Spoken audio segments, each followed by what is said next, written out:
Hi hello. അപ്പോൾ ഇന്നൊരു hair colouring video ആണ്. ഹെയർ കളറിംഗ് എന്ന് പറയുമ്പോൾ ഓൾറെഡി എൻ്റെ ഹെയറിൽ കുറച്ച് കളർ ഉണ്ട്, ഞാൻ ചെയ്തിട്ടുണ്ടായിരുന്നു മുമ്പ് തന്നെ. നമ്മുടെ സ്ട്രെക്സിൻ്റെ തന്നെ ഫ്ലെയിം റെഡ് എന്ന് പറഞ്ഞിട്ടൊരു കളറാണ് ഞാൻ മുന്നേ ചെയ്തിരുന്നത്. ഇപ്പോൾ ഞാൻ ഇതിൻ്റെ സോഫ്റ്റ് റെഡ് എന്ന് പറഞ്ഞിട്ടൊരു കളറാണ് ഇപ്പോൾ വാങ്ങിച്ചേക്കണം. അപ്പോൾ അതിന് 2 സ്റ്റെപ്പാണുള്ളത്.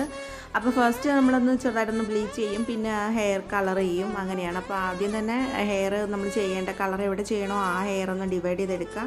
അപ്പോൾ നിങ്ങൾക്ക് ഇഷ്ടമുള്ള രീതിയിൽ എടുക്കുക. അപ്പോൾ എനിക്ക് ഈ ഫ്രണ്ടിൽ കിടക്കുന്ന കുറച്ച് മുടിയിലാണ് വേണ്ടത്, പിന്നെ ഏറ്റവും അടിയിൽ അത് മുടി മുകളിലോട്ട് കെട്ടി വെക്കുമ്പോൾ കാണുന്ന രീതിയിൽ ഏറ്റവും അടിയിലും കുറച്ച് വേണം. അപ്പോൾ ഞാൻ ഇടയ്ക്കുള്ള ആ ഹെയറിൽ ഞാനൊന്ന് കെട്ടി വെക്കുകയാണ് മുകളിലോട്ട്.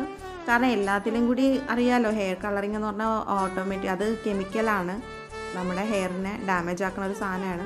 അപ്പോൾ അതുകൊണ്ട് എല്ലാത്തിലും കൂടി ആക്കണ്ടെന്ന് വെച്ചിട്ട് ഞാൻ പുറത്തുനിന്നുള്ള ഹെയറിൽ മാത്രമാണ് കൂടുതലും ചെയ്യണത്. അപ്പോൾ ഫസ്റ്റത്തെ സ്റ്റെപ്പിൽ തന്നെ നമ്മൾ 1:2 റേഷ്യോയിലാണ് എടുക്കേണ്ടത് അതിൽ ബ്ലീച്ച്. അപ്പോൾ നമ്മളെടുത്തു, ഞാൻ ബ്ലീച്ചിൻ്റെ ഡെവലപ്പർ നല്ലതായിട്ട് എടുത്തിട്ടുണ്ട്.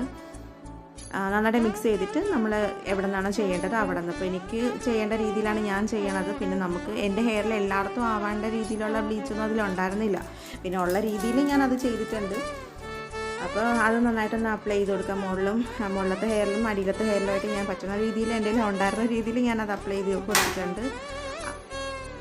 അത് ഫുള്ളായിട്ട് അപ്ലൈ ചെയ്തതിന് ശേഷം നമ്മൾ അലുമിനിയം ഫോയിൽ വെച്ചിട്ടൊന്ന് കവർ ചെയ്ത് വെക്കണം. അപ്പോൾ എൻ്റെ കയ്യിൽ അത് ഇല്ലാത്തതുകൊണ്ട് നമ്മുടെ സാധാരണ കവറില്ലേ, നമുക്ക് സാധനങ്ങളൊക്കെ വാങ്ങിക്കുമ്പോൾ കിടണം, ആ കവർ വെച്ച് ജസ്റ്റ് ഞാൻ ഒന്ന് കവർ ചെയ്ത് വെച്ചു.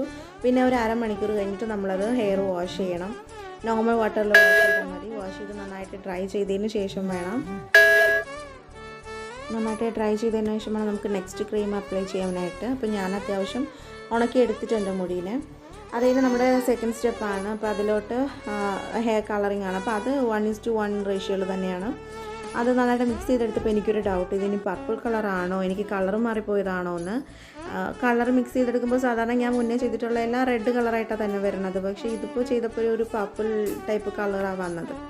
പക്ഷെ ഞാൻ ചെയ്യുമ്പോൾ നിങ്ങൾ ഒന്ന് ശ്രദ്ധിക്കുക, കയ്യിലും കഴുത്തിലുമൊക്കെ പറ്റാണ്ട്, എൻ്റെ കയ്യിലും കഴുത്തിലൊക്കെ നന്നായിട്ട് ആയിട്ടുണ്ടായിരുന്നു. അത്യാവശ്യം നല്ല രീതിയിൽ ചെയ്യാം. നമ്മൾ കൂടുതലും പാർലറിൽ പോയാണ് ഇത് ചെയ്യണത്, കാരണം അവിടെ കുറച്ചുകൂടി കെയർ ആയിട്ട് ചെയ്യാൻ പറ്റുമല്ലോ.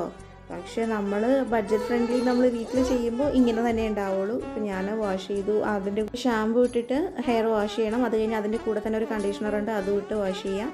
അപ്പോൾ അത് കഴിഞ്ഞിട്ട് ഞാൻ ഉണക്കി കഴിഞ്ഞിട്ടുള്ള വീഡിയോ ആണിത്. അപ്പോൾ ഇത്രയും എൻ്റെ